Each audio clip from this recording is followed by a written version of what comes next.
मैं गई अंदर एसी में सो रहा था तो अचानक से गाइस टिंग टिंग बजी तो मम्मी बोले जाओ गोला वाले आए।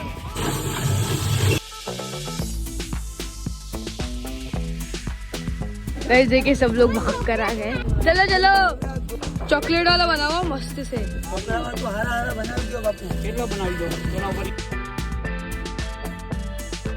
गोला खाओगे ना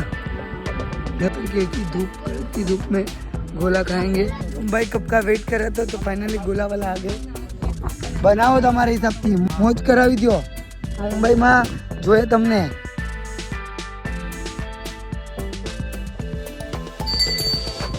મુંબઈ ખુશ હેપી હેપી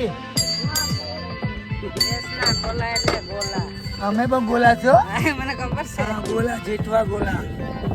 यहाँ पे फैमिली की चल रही है गोला पार्टी। ये देखो कैसा लग रहा है। ये देखो मम्मी को उठा के खिलाई।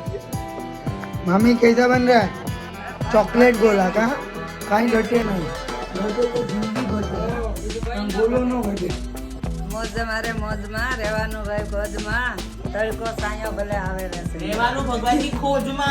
फैमिली के साथ ऐसे मोमेंट वेकेशन में मनाने में बहुत ही मजा आ रहा है फैमिली के साथ।